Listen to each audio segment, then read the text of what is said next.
जिनके गुणों के गान में रहे हमारे ध्यान में।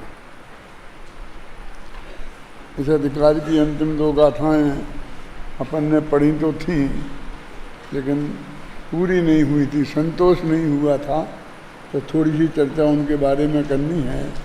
बिल्कुल सीधी सच्ची गाथाएं हैं, ज़्यादा कुछ बात उसमें है नहीं। पढ़ो गाथाएं, पढ़ो 243 और 244। मुझदिवा रजदिवा दुस्सदिवा तव मन मासेज जद समणो अन्नानि बचद कम्मे हिम विवेहिम अट्ठे सुजुणो मजदे नहिरजदिणेव दोष मुवयादि समणो जद सोनेदम खवेद कम्माण विवेहाणि अज्ञानी परिद्रव्याशहि हो मोह राग द्वेष में जो श्रमण वही बांधता है विविध विध के कर्म सब मोहित न हो जो लोक में अर राग द्वेष नहीं करे नियम से वे श्रमण ही शय करे विध विध कर्म सब। अत्यंत स्पष्ट शब्दों में कहा है, दोनों जगह श्रमण की ही बात है। अज्ञानी लिखा है तो अज्ञानी का मतलब कोई सामान्य गृहस्थ ऐसा नहीं लेना। मुनियों में भी आत्मा का अनुभव नहीं है जिन्हें, और वो सब आत्मा का अनुभव नहीं है तो श्रमण हो कैसे गए? नहीं आए होंगे पकड़ में, अथवा जब उस वक्त होगा और बाद में चला गया होगा, क्षय उपसम सम्मा दर्शन हो, उपसम सम्मा दर्शन हो तो चला जाता है ना। तो जो श्रमण अज्ञानी हैं वे परद्रव्य के आश्रय से मुग्ध होकर राग द्वेष करते हैं। तो मुग्ध माने मिथ्यात्व और राग द्वेष माने चारित्र मोह, दर्शन मोह और चारित्र मोह, माने पूरा मोह उनके होता है और वे विविध प्रकार के कर्मों का बंधन करते हैं। और जो मोहित नहीं होते हैं, माने जिनके मिथ्यात्व नहीं होता है और जो राग द्वेष नहीं करते हैं, वे श्रमण नियम से सब कर्मों का क्षय क्रमशः करते हैं। तो दोनों गाथाएं एक दूसरे के विरुद्ध है, एक तरह से निष्कर्ष की गाथाएं हैं।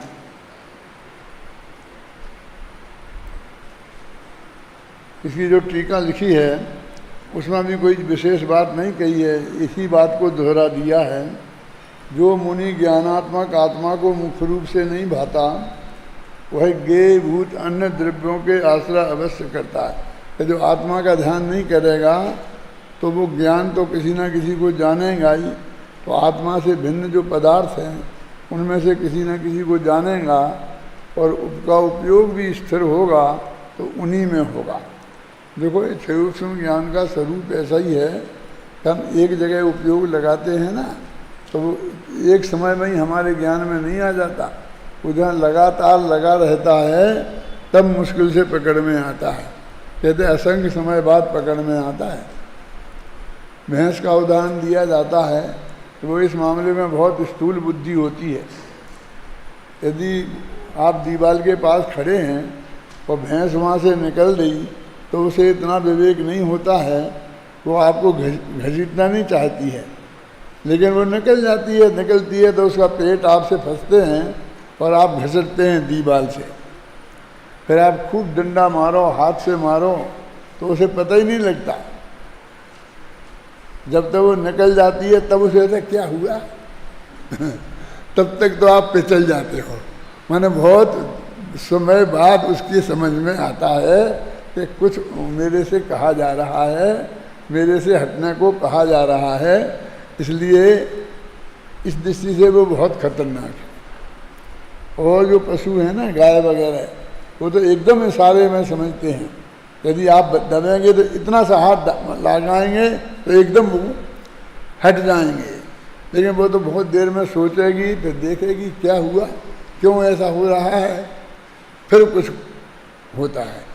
तो अपन को भैंस का ऐसा लगता है, अपना भी ऐसा ही उपयोग है, एकदम इतनी सूक्ष्मता से नहीं पकड़ता है, इतने जल्दी नहीं पकड़ता है। तो वो ध्यान ही हो गया ना। फिर उपयोग का एक जगह एकाग्र होना, उसी का नाम तो ध्यान है। तो पर में एकाग्र हो गया तो आर्त रोग ध्यान होंगे, राग द्वेष मोह होगा। बस अपने में उपयोग एकाग्र हो जाता तो वीतराग भाव होता, इतना ही है बस। परद्रव्यों का आश्रय करने वाला वह मुनि ज्ञानात्मक आत्मा से भ्रष्ट अज्ञानी होता हुआ मोह राग द्वेष करता है और बंध को प्राप्त होता है, मुक्त नहीं होता। इसलिए अनेकाग्रता को मोक्ष मार्गत्व सिद्ध नहीं होता। ये अनेकाग्रता क्या, ये आत्मा तो है एक और ये परद्रव्य हैं अनेक। तो अनेकाग्रता माने अनेक पर पदार्थों में उपयोग की एकाग्रता, और एकाग्रता माने एक माने अपना आत्मा, उसमें उपयोग का लगा रहना, उसका नाम एकाग्रता। और जो मुनिराज ज्ञानात्मक आत्मा को मुख्य रूप से भाते हैं, वे मुनिराज गेय भूत अन्य द्रव्यों का आश्रय नहीं करते, पर द्रव्यों का आश्रय नहीं करने वाले वे मुनिराज ज्ञानात्मक आत्मा से भ्रष्ट न होकर ज्ञानी होते हुए मोहराग देश नहीं करते और वे मुक्त ही होते हैं, बंध को प्राप्त नहीं होते। इसलिए एकाग्रता को ही मोक्ष मार्गत्व सिद्ध होता है। बहुत सरल और सीधी बात है। अनेकाग्रता जिसके है उसको मोक्ष नहीं प्राप्त होता, और एकाग्रता जिसको है उसको मोक्ष प्राप्त होता है। यदि वो उपयोग बाहर कोई लगाए रहता है तो उसका सीधा सच्चा अर्थ है कि एक आत्मा उसकी पकड़ में नहीं आया है, अथवा उसको उसकी रुचि नहीं बनी है, उसमें अपनापन नहीं आया है, इसलिए उसमें उसका चित्त एकाग्र नहीं होता। नहीं तो वो एकदम इतनी अच्छी चीज़ है, इतनी बढ़िया चीज़ है, और उसकी महिमा उसके ज्ञान में आ जाए और वो उसके ज्ञान के पकड़ में आ जाए तो वो क्यों नहीं वहीं लगा रहेगा। यानी ये तो बहुत नेचुरल है कि वो वहीं लगा रहेगा। तो कोई विशिष्ट परिस्थिति में ही उपयोग बाहर आएगा तो फिर दौड़कर वहीं जाने के लिए वो उपयोग को लगाएगा। देखो आचार्य जयसिंह की टीका में कुछ बात विशेष है, वो इस पर अपन पढ़ते हैं। जो मुनिराज निर्विकार सुसंवेदन ज्ञान द्वारा निज में एकाग्र होकर निजात्मा को नहीं जानते हैं, भाषा सब वैसी की वैसी है, वो एकाग्र होकर नहीं जानते लिख दिया कि जब जानते लिखते तो सच्चा हो जाता बस। और आगे ऐसा ही लिखा है, पूरा एक लाइन तो वैसी की वैसी है ना। उनका चित्त बाह्य विषयों में जाता है, अपने ज्ञानानंद स्वभाव से चित्त होता है, इसलिए वे मोह राग द्वेष रूप परिणमते हैं और अनेक प्रकार के कर्मों से बनते हैं। इस कारण मुमुक्षुओं को एकाग्र रूप से अपने स्वरूप की भावना करनी चाहिए। स्वरूप की भावना करना चाहिए। जो हम जैसेनाचारी भावना शब्द लिखते हैं, ये भाव के अर्थ में लिखते हैं, तद्रूप परिणत करना चाहिए। ये कहना चाहते हैं, ऐसी कोरी भावना नहीं कि भावना दिन रात मेरी सब सुखी संसार हो, ऐसी कोई भावना की बात नहीं है। उस भाव रूप परिणमित को हम जैसेनाचारी भावना करना बोलते हैं। और जो मुनिराज देखे हुए सुने हुए भोगे हुए भोगों की इच्छा रूप अप ध्यान के त्याग पूर्वक अपने स्वरूप की भावना भाते हैं, उनका मन बाह्य विषयों में नहीं जाता। बाह्य पदार्थों की चिंता का अभाव होने से वे निर्विकार चैतन्य चमत्कार से चित्त नहीं होते। रागादि का अभाव होने से उनके विविध प्रकार के विविध कर्म नष्ट हो जाते हैं। इसलिए मुमुक्षुओं को निश्चल मन से अपने आत्मा की भावना करना चाहिए। इस प्रकार वीतराग चरित्र संबंधी विशेष कथन सुनकर कुछ लोग कहते हैं कि संयोग केवलियों के एक देश चारित्र है। देखो ये विशेष बात है जिसके लिए मैंने जैसेनाचार्य को पढ़ा है। क्या कहते हैं? संयोग केवली माने 13वें गुणस्थान में उनके एक देश चारित्र है। और परिपूर्ण चारित्र तो अयोगी के अंतिम समय में होगा। सुना में अंतिम समय में होगा, फिर वो मोक्ष में चले जाएंगे। इस कारण अभी हमारे लिए तो सम्यक्त भावना और भेद विज्ञान की भावना ही पर्याप्त है, चारित्र तो बाद में होगा। माने हम तो सम्यक्त की भावना करें, भेद विज्ञान की भावना करें, चारित्र की बात नहीं करें। चारित्र तो 14वें गुणस्थान में पूरा होगा और 13वें गुणस्थान में भी एक देश चारित्र होता है, ऐसा कुछ लोग कहते हैं। ऐसा कोई कहता तो आपको नहीं दिखाई दिया होगा, फिर भी ये तो कहते ही है ना कि अनंत भगवान के अव्याबाध सुख नहीं है, उनके सुख में बाधा है, 4 अघातिया कर्मों का उदय है, तो उनका अभी वो पूरा पुरुषार्थ नहीं हुआ है, इसलिए वो कुछ कमजोरी है। चारित्र की पूर्णता अब अथवा ध्यान की पूर्णता भी अपन कहेंगे ना कि 2 ध्यान, 13वां ध्यान इनके होता है अनंत भगवान के, और चौथा होता है 14वें गुणस्थान में, 13वें गुणस्थान में तीसरा शुक्ल ध्यान और 14वां गुणस्थान में चौथा शुक्ल ध्यान होता है। तो अभी ध्यान पूरा नहीं हुआ ना, कुछ अधूरा रह गया ना, तो अधूरे ध्यान से ही केवल ज्ञान हो गया।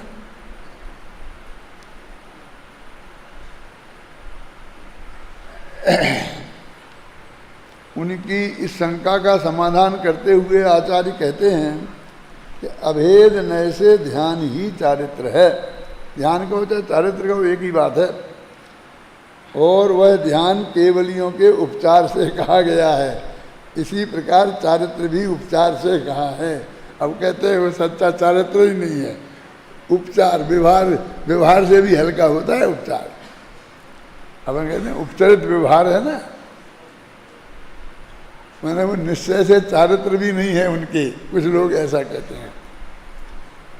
संपूर्ण रागादि विकल्प जाल रहित शुद्धात्मानुभूति लक्षण सम्यक दर्शन ज्ञान पूर्वक छदमस्त का वीतराग चारित्र ही कार्यकारी है, क्योंकि उससे ही केवल ज्ञान उत्पन्न होता है, इसलिए उसमें ही प्रयत्न करना चाहिए। देखो ये कहते हैं कि जो छदमस्त है, जिन्हें केवल ज्ञान अभी नहीं हुआ है, उनके जो वो चारित्र होता है ना, ऐसा क्या चारित्र, तो वो ही असली चारित्र है, और हमको उसमें ही प्रयत्न करना चाहिए, उसमें ही प्रयत्न करना चाहिए। ये बात तो ठीक है, क्योंकि वो तो ऑटोमेटिक प्रक्रिया में आते हैं ना। अनंत भगवान उसके लिए कुछ करते नहीं हैं, और फिर वो बाद में भी 14वें गुणस्थान के अंत में और कुछ करते नहीं, सहज भाव से जो होता है। इसलिए ये कहते हैं कि इसमें ही प्रयत्न करना चाहिए, क्योंकि वहाँ प्रयत्न वाली बात है ही नहीं, है ना। अब देखो यहाँ प्रश्न और उसका उत्तर, ये प्रश्न बहुत बड़ा है, मैं इसे पढ़ता हूँ, ध्यान से सुनना, वो इसी मामले में है और कुछ नहीं। यहाँ कहा गया है कि ध्यान और चारित्र केवली भगवान के उपचार से कहे गए हैं। यह भी कहा गया है कि छदमस्तों का वीतराग चारित्र ही कार्यकारी है, समझे ना। उक्त संदर्भ में प्रश्न यह है कि शुक्ल ध्यान के अंतिम 2 पाये तो सहयोग केवली और एक केवलियों के होते हैं, तथा उनके पूर्ण वीतरागता भी है ही। ऐसी स्थिति में कैसे माना जा सकता है कि सहयोग केवली और एक केवलियों के ध्यान का चारित्र कहना उपचरित कथन है। यही भी कैसे जाना जा सकता है कि सहयोग केवलियों के एक देश चारित्र है, क्योंकि परिपूर्ण चारित्र तो अयोगी के अंतिम समय में होगा।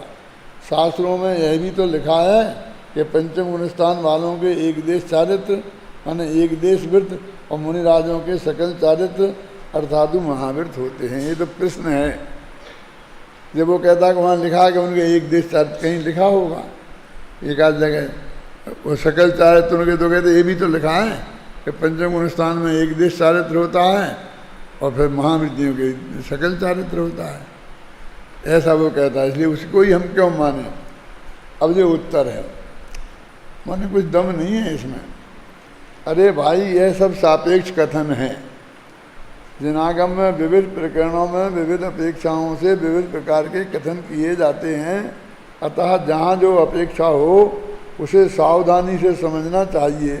यहाँ अपेक्षा यह है कि हम छदमस्तों को तो वही ध्यान है और वही चारित्र है जो हमें अतीन्द्रिय सुख और अतीन्द्रिय ज्ञान की प्राप्ति कराए। इस प्रकार इन दो गाथाओं में टूक शब्दों में यह कहा है कि ज्ञेय भूत परद्रव्यों का आश्रय करने वाले ज्ञानात्मक आत्मा से भ्रष्ट अज्ञानी जीवों के से कर्म बनते हैं, और ज्ञेय भूत परद्रव्य का आश्रय नहीं करने वाले ज्ञानात्मक आत्मा का आश्रय कर्मों से मुक्त होते हैं। इसलिए अनेकाग्रता मोक्ष मार्ग नहीं है, एकाग्रता ही मोक्ष मार्ग है। देखो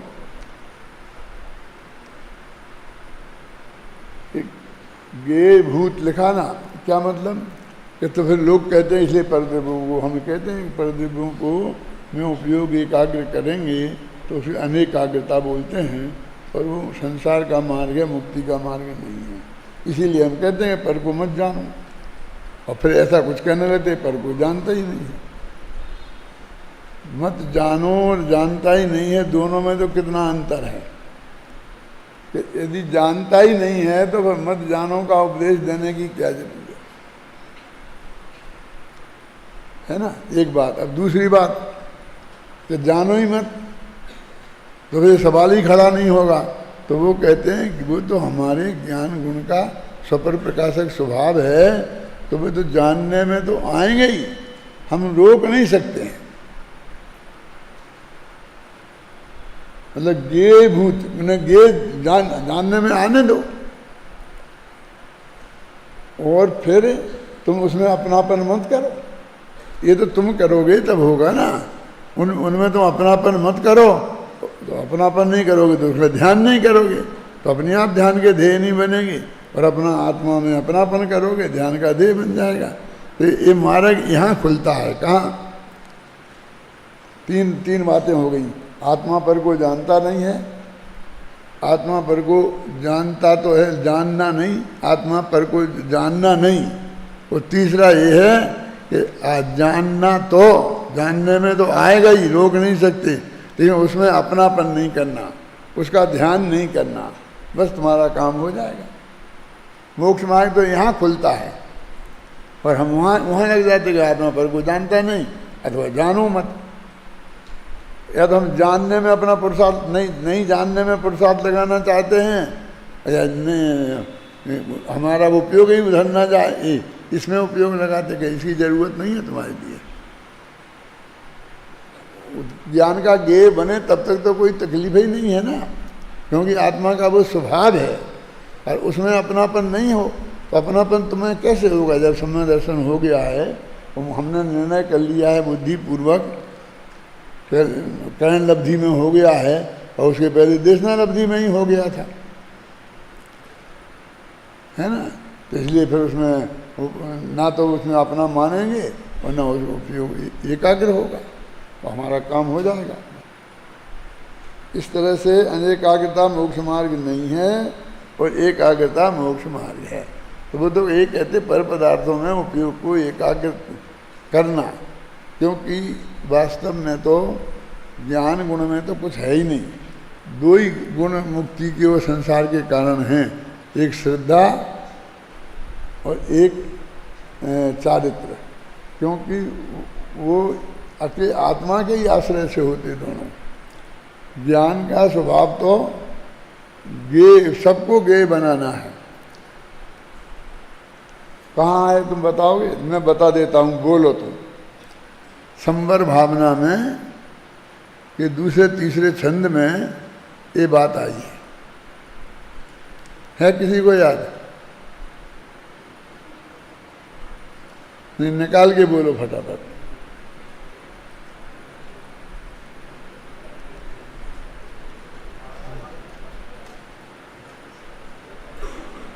हाँ? इतनी देर लगती है?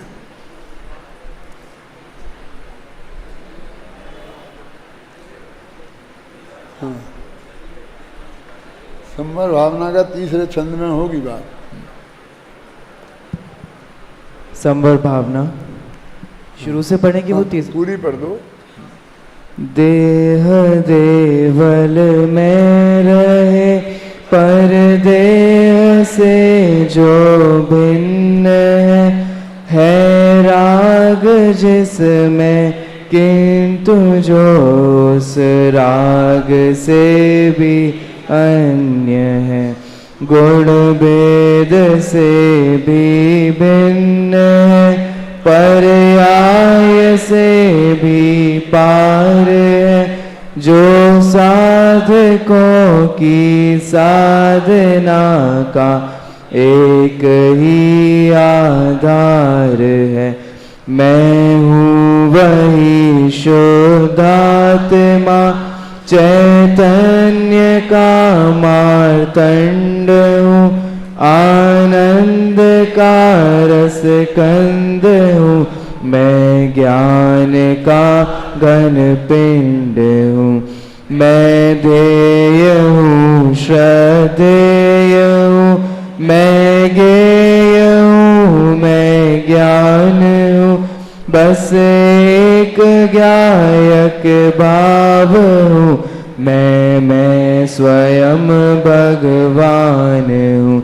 यह जानना पहचानना ही ज्ञान है, श्रद्धान है, केवल स्वयं की साधना आराधना ही ध्यान है। यह ज्ञान यह श्रद्धान, बस यह साधना आराधना, बस यही संवर तत्व है, बस यही संवर भावना।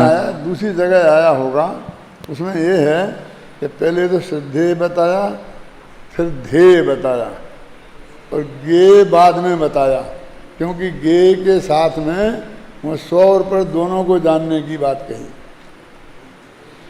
तो उसमें विमलनाथ भगवान की स्तुति में पढ़ो। क्या विमलनाथ भगवान की स्तुति है ना? विमलनाथ भगवान की स्तुति, अध्यात्म नवनीत, जिनेन्द्र वंदना, पेज नंबर 5, चंद्र नंबर 13।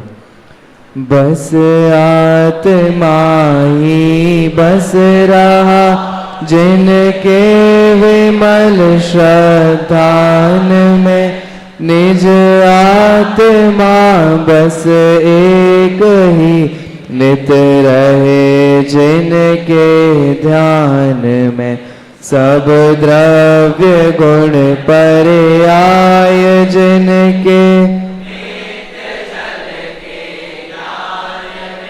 वे वेद विरहित विमल जिन। आ गया ना इसमें? पहले में तो आया श्रद्धेय, श्रद्धान में आत्मा है, और फिर ध्यान में आत्मा है, और ज्ञान में सब द्रव्य गुण पर्याय जिनके ज्ञान में आ रहे हैं ना। फिर पढ़ो एक बार, चलो। बस आत्मा ही बस रहा, जिनके विमल श्रद्धान में, निज आत्मा बस एक ही नित रहे, जिनके ध्यान में, सब द्रव्य गुण पर्याय जिनके, नित्य जल के ज्ञान में, वे वेद विरहित विमल जिन, विचरे हमारे ध्यान। जब श्रद्धान की बात आई, ध्यान की बात आई, तो एक आत्मा की बात आई। जब ज्ञान की बात आई तो सब की बात आई। ये अंतर है ऐसा। और भी जगह होगा, कई जगह मेरे ख्याल से वहाँ भी होगा, बोधि दुर्लभ भावना में, जब मैं स्वयं ही ध्येय हूँ, जब मैं स्वयं ही ज्ञान हूँ, जब मैं स्वयं ही ज्ञेय हूँ, ऐसा उसमें भी होगा। चलो ठीक है, अभी एक हो गया, अपना पढ़ लिया अपन ने। कहाँ ख़त्म हो गया ना? अब भैया अगले अध्याय पे चलो। इसमें कुछ रह तो नहीं है, हो गया सब। और उसकी 245वीं गाथा पढ़ो। समणा सुद्धवजुत्ता सोहोवजुत्ता यहोन्ते समयम ही ते शुभ शुद्ध वजुत्ता अणासवासासवा शेषः शुद्धोपयोगी शमन है शुभोपयोगी विषमन शुद्धोपयोगी निराश्रव है आश्रवी है शेष सब। शुद्धोपयोगी श्रमण हैं, वे निराश्रवी हैं, शुभोपयोगी श्रमण हैं, उनके आश्रव होता है। ऊपर का जो दोहा है ना मंगलाचरण का, उसमें बहुत स्पष्ट शब्दों में लिखा है, शुद्धोपयोगी श्रमण के जो होते शुभ भाव वे ही शुभ उपयोग हैं भासी सिद्धि। माने हर शुभ भाव को शुभोपयोग नहीं कहते हैं। जो शुद्धोपयोगी श्रवण के होते हैं वहाँ से जब वो गिरते हैं और छठवें गुण स्थान में आते हैं तो उन शुभ भावों को शुभोपयोग कहते हैं।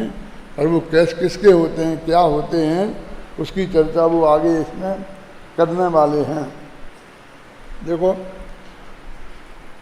शुद्धोपयोगी और शुभोपयोगी, मैंने जब इसका पद्यानुवाद किया था सबसे पहले तो शुभोपयोगी शब्द एकदम जरा साइलेंट बढ़िया है और शुद्धोपयोगी में शुद्ध में जरा कर्कशता है। तो कठोर शब्दों को शुरू में नहीं लगाना चाहिए, काव्य का ये नियम है, आप जानते हैं। इसलिए मैंने ऐसा बना दिया था, शुभोपयोगी श्रवण है शुद्धोपयोगी भी श्रवण।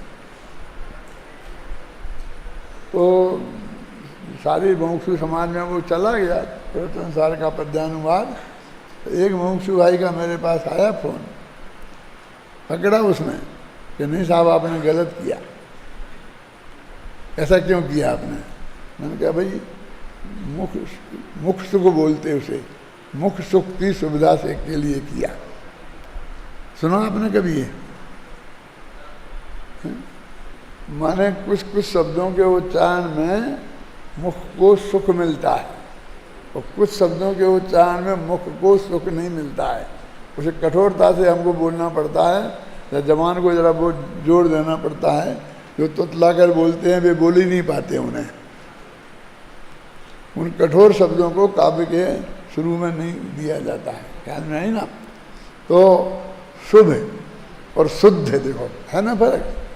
शुद्ध शब्द जो है एकदम डंडा से ऐसा मारता है और शुभ शब्द है एकदम सरलता से। लेकिन वास्तव में फिर मैंने इसमें सुधार दिया है कि शुद्धोपयोगी श्रवण है और शुभोपयोगी भी श्रवण है। आप समझ गए ना, नहीं तो फिर शुद्धोपयोग में भी लग जाता था, शुभोपयोगी में भी लगना चाहिए ना, क्योंकि भी तो उसे कमजोर करता है ना। इसमें तो वही है, शुद्धोपयोगी श्रवण है और शुभोपयोगी भी श्रवण। सबसे पहले दफे जो मैंने छपी थी किताब उसमें होगा वो है? शुद्धोपयोगी निराश्रव हैं, आश्रवी हैं से सब। अब इसमें बहुत बात है कि छठवें गुणस्थान में हैं तो उनकी ही प्रकृतियों का ही आश्रव समझना जिनका छठवें गुणस्थान तक बंध विच्छुत्ति नहीं की है। सातवें गुणस्थान में कितने प्रकृतियों की बंध विच्छुत्ति होती है? कौन भैया कहना कौन है? तुम पढ़ाते हो ना अच्युत, बोलो क्या है, जल्दी बताओ बता बस। सातवें गुणस्थान में कितनी प्रकृतियों की बंध विच्छुत्ति होती है? देखो पहले में 16 की, दूसरे में 25 की, तीसरे में 4 की, 61 हैं 61 की होती है। देखो अभी उनकी बात कर रहे हैं कि वे छठवें गुणस्थान में आते ही वो 61 प्रकृतियां का आश्रम होने लगेगा। तो सातवें गुणस्थान में जाते ही उन 61 प्रकृतियों का आश्रम नहीं होगा। तो उसकी वजह से इनको आश्रम भी कहा और उनको निराश्रम भी कहा। पॉइंट समझ गए ना? क्योंकि समय सार का अर्थ कर्मणान योग से मिलान करके ही करना चाहिए। ऐसा नहीं तुमको मिथ्यात्व का भी आश्रय होने लग गया उन्हें, है ना।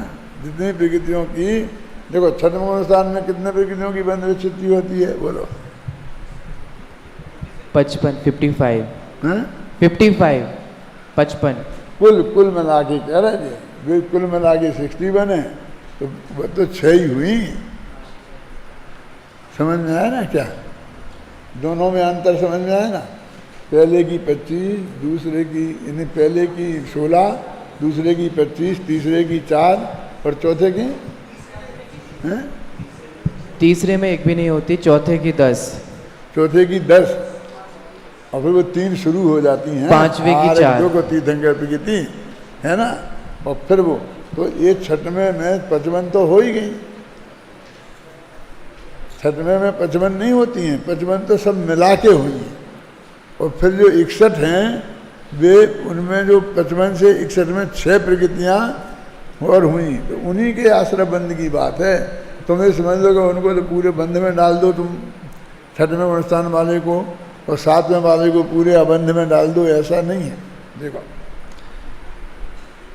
यहाँ कहा जा रहा है, मैं टीका पढ़ रहा हूँ, यहाँ कहा जा रहा है कि श्रावण्य परिणति की प्रतिज्ञा करके भी जो कषाय कण के जीवित होने से समस्त परद्रव्यों से निवृत्ति रूप सुविसिद्ध दर्शन ज्ञान स्वभावी आत्म तत्व में परिणति रूप शुद्धोपयोग भूमिका में आह्वान करने में असमर्थ हैं, वे शुभोपयोगी जीव।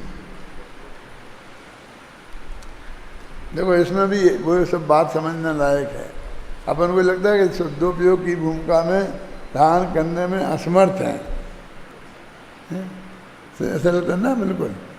लेकिन बहुत छोटी बात है। कब है कि जब वे छठवें गुण स्थान में है। मुनिराज तो अंतर्मुख में 6वें से 7वें जाते हैं, तो अब भी हाल वो हो जाएंगे। तो कह देंगे तुमने तो कहा था कि धारण करने में असमर्थ हैं, वे तो शुद्धोपयोग में चले गए।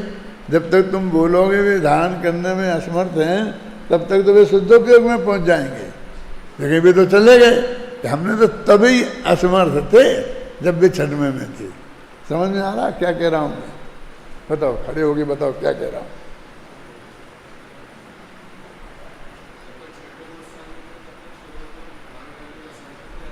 जो असमर्थता बता रहे हैं वो कोई अनंत काल तक की नहीं बता रहे। उसी अंतर मुहूर्त में वो नहीं थे, असमर्थ होते तो उसमें ही चले जाते, उसमें नहीं गए तो वे असमर्थ हैं। और एक अभी चले जाएंगे तो कह देंगे समर्थ हो गए। अब उसके लिए 3 लाइनें लिख दी इनने कि श्रावण्य परिणति की प्रतिज्ञा करके। श्रावण्य परिणति माने शुद्धोपयोग। कि जब उन्होंने दीक्षा ली थी तो मुनि धर्म को अंगीकार किया था, तो उन्होंने शुद्धोपयोग रूप मुनि धर्म को अंगीकार करके क्या लिखा है? वो सिद्धों की परिभाषा में, अरहंतों की परिभाषा में, मोक्ष मार्ग प्रकाशक में। सब मत बोलो, एक बोलो बस। जो गृहस्थपना त्याग कर मुनि धर्म अंगीकार कर निस्वभाव साधन द्वारा 4 घातीय धर्म को नाश करके जो अनंत केवल ज्ञान जो ये तो अरहंत की हुई। अब सिद्ध की बोलो। हाँ बोलो ना। अब सिद्धों का स्वरूप ध्याते हैं, जो गृहस्थ अवस्था को त्याग कर मुनि धर्म साधन द्वारा 4 घाती कर्मों का नाश होने पर अनंत चतुष्टय भाव प्रकट करके कुछ काल पीछे 4 अघाती कर्मों के भी भस्म होने पर परम औदारिक शरीर को भी छोड़कर ऊर्ध्वगमन स्वभाव से लोक के अग्रभाग में जाकर विराजमान हुए, वहाँ जिनको समस्त परद्रव्यों का संबंध छूटने से मुक्त अवस्था की सिद्धि हुई। ये जो क्या पढ़ रहे हो? मोक्ष मार्ग प्रकाशक के बालबोध पाठमाला? प्रकाशक, मोक्ष मार्ग प्रकाशक। शुद्धोपयोग रूप मुनि धर्म को अंगीकार करके नहीं लिखा।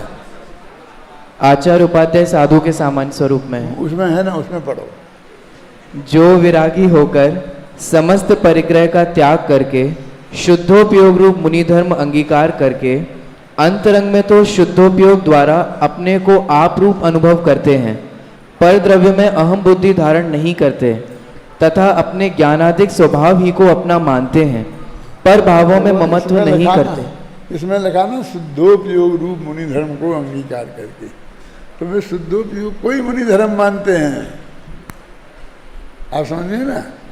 उनने जब प्रतिज्ञा करी, दीक्षा ली, तो मैं कुछ दिनों तक मैं छठवें गुणस्थान में रहूँगा और उस वक्त मैं दूसरे मुनियों के पैर दबाऊँगा और फिर मैं ये करूँगा, आहार करने जाऊँगा, इसकी प्रतिज्ञा नहीं ली उनने। मैं अपने में रहूँगा, शुद्धोपयोग रूप मुनि धर्म की प्रतिज्ञा की उनने। अब वो कहते हैं कि फिर भी छठवें गुणस्थान में आए तो उनने प्रतिज्ञा भंग की, ऐसा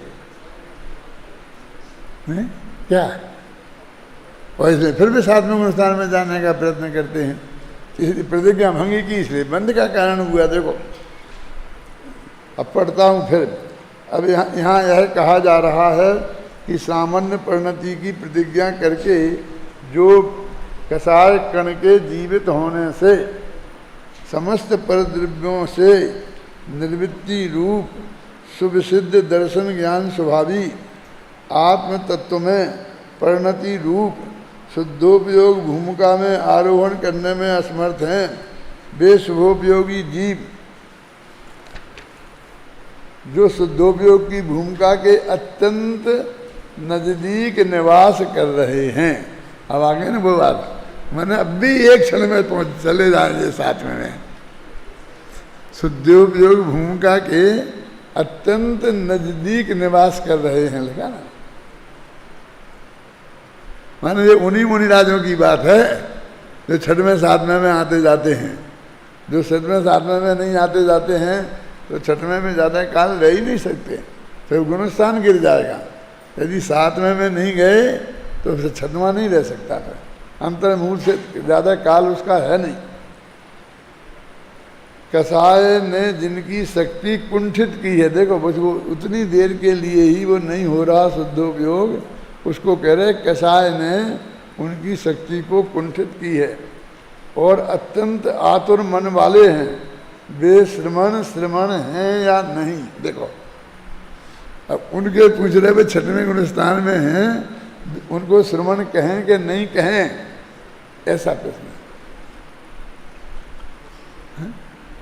अब आश्चर्य की बात है कि उनको भी मुनि नहीं कहना चाहते हैं, कुछ लोग उनको भी नहीं कहना चाहते हैं, उनको श्रमण कहें कि नहीं कहें। अच्छा मैं पूछता हूँ, छठवां गुणस्थान होता है वो मंद कसाय में होता है कि तीव्र कसाय में? बता दिया था ना एक दिन, है याद? सबको याद है? क्योंकि तीन कसाय तो उनके हैं ही नहीं और चौथी है तो आपका गौमसार में गाथा आती है, संजोड़न नो कसाया उदयो जो मंदो जदा तदा होदी अपमत्तो। जब संजोलन और नो कसाय का उदय मंद होता है तब सप्तम वो होता है ना, सप्तम गुणस्थान होता है। तो जब मंद उदय होता तो इसका मतलब है तीव्र उदय होता है तो छठवां गुणस्थान होता है, क्योंकि वहाँ तो प्रतिज्ञा तो की है सातवें गुणस्थान में रहने की। तो मंद के साथ में तो फिर वो काम ऐसे हो नहीं सकते हैं। और कौन से काम वो बताएंगे? कोई ऐसे नहीं कि जो दुनियादारी में उलझ गए, वो मंदिर बनाओ, ये बनाओ, ये बनाओ बढ़िया, इसमें ये नहीं है। वो तो उनकी बात कर रहे हैं कि जो आहार के जाने का विकल्प आ गया है, वो अपने गुरु बीमार हैं तो उनकी सेवा करने का विकल्प आ गया है। ऐसे भी शुभ भाव होते हैं, उनको ही वो बड़ा तीव्र कसाय के उदय में होते हैं, मंद कसाय का काम नहीं है वो। देखो वे श्रमण हैं कि नहीं हैं। इस प्रश्न के उत्तर में कहा जाता है कि प्राप्त करते मोक्ष सुख शुद्धोपयोगी आत्मा, पर प्राप्त करते स्वर्ग सुखी शुभोपयोगी आत्मा।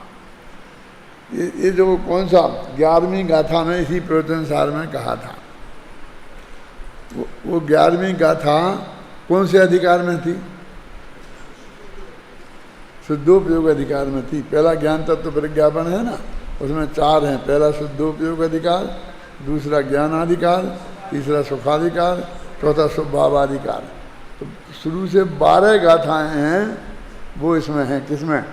शुद्धोपयोग अधिकार में, ये 11वीं गाथा है, तो शुद्धोपयोग अधिकार की गाथा हो गई, है ना। उक्त प्रतिपादन 11वीं गाथा में आचार्य कुंद देव ने स्वयं किया है। इसलिए शुभोपयोग का धर्म के साथ एकात्म संभाय एक साथ रहने सकने रूप संबंध है, अतः शुभोपयोगी भी श्रवण है। अब इसलिए कह दिया कि वे इसके साथ थे, इसलिए उन्हें श्रवण कह दिया, नहीं तो हम श्रवण भी नहीं कहते, क्योंकि उनके 3 कसाय के अभाव रूप धर्म का सद्भाव है, किंतु वे शुद्धोपयोगियों के समान नहीं है, क्योंकि शुद्धोपयोगी समस्त कसायों को निरस्त किया होने से निराश्रव ही हैं, और शुभोपयोगी कसाय कण अवनिष्ठ होने से शास्त्रव ही हैं। यही कारण है कि इन्हें शुद्धोपयोगियों के साथ नहीं लिया गया है, पीछे से गौण रूप से लिया गया है, मैंने गौण रूप से मुनि मान लिया है, समझ में ना। ध्यान रहे 7वें गुणस्थान के ऊपर ध्यानारूढ़ मुनिराजों को शुद्धोपयोगी और जिनके मिथ्या तो अनंतानबंदी आदि 3 कसाय की चौकड़ी के अभाव रूप शुद्ध परिणति तो प्रकट हो गई है, पर उपयोग देवादि की भक्ति, अब देखो ये सुनो, देवादि की भक्ति शास्त्र स्वाध्याय और आदि शुभ भावों में लगा रहता है। वे शास्त्र स्वाध्याय और देवादि की भक्ति, वो 10 भक्तियाँ होती ना साधुओं की, तो उसमें सब देवादि की भक्ति वगैरह सब आती है। आदि शुभ भावों में लगा रहता है, उन्हें शुभोपयोगी मुनिराज कहा गया है। ध्यान रहे, या मिथ्या दृष्टि द्रव्यलिंगी मुनिराजों को शुभोपयोगी नहीं कहा जा रहा है। उक्त संदर्भ में इसी गाथा की तात्पर्य वृत्ति टीका में आचार्य जयसेन का निम्नांकित कथन दृष्टव्य है। निर्शुद्धात्मा के बल से संपूर्ण शुभ अशुभ संबंधी संकल्प विकल्प रहित होने से शुद्धोपयोगी मुनिराज निराश्रव ही हैं। शेष शुभोपयोगी मुनिराज मिथ्यात्व और विषय कसाय रूप अशुभ आश्रव का निरोध होने पर भी पुण्याश्रव सहित हैं, ऐसा भाव है। इस गाथा में अत्यंत स्पष्ट शब्दों में यह बात कही गई है कि शुद्धोपयोग में लीन मुनिराज ही निराश्रवी हैं। 6वें गुणस्थान के शुभ भावों में स्थित मुनिराज शास्त्री हैं। यहाँ यह विशेष ध्यान देने योग्य है कि 6वें गुणस्थान तक जिन प्रकृतियों की बंध विच्छुत्ति नहीं हुई है, उन प्रकृतियों का ही आश्रव बंध उन्हें होता है।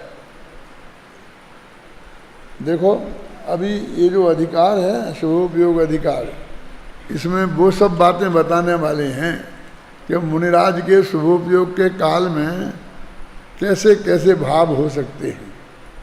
वो शुभोपयोग तो बहुत तरीके का होता है, शुभ भाव तो, और कैसी शुभ क्रिया हो सकती है,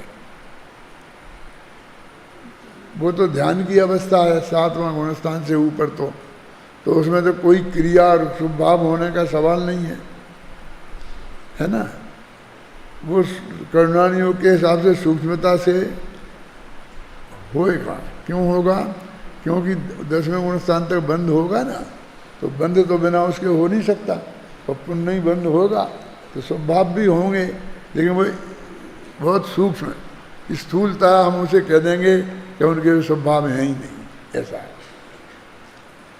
तो ये जो 46वीं और 47वीं गाथा है, इसमें लिखा ना अरहंतादिक की भक्ति, प्रवचन का वत्सल्य, ये सब जो अरहंत भगत नहीं जाने जो है ना, उसमें तीर्थंकर प्रीति बंद के कारणों में 16 कारण भावनाओं में प्रवचन भक्ति करे जो ज्ञाता, वही सब ऐसी चीज़ें हैं कि जो उनके जीवन में ये बहुत ध्यान से समझने की बात है कि मुनिराजों के किस प्रकार का शुभ भाव और किस प्रकार की शुभ क्रिया संभव है। ये आगे आएगा 2, 4, 10 गाथाओं में जितना चलेगा, तो वो बात इसमें ये बताने वाली हैं, वो अब हम कल से चलाएंगे।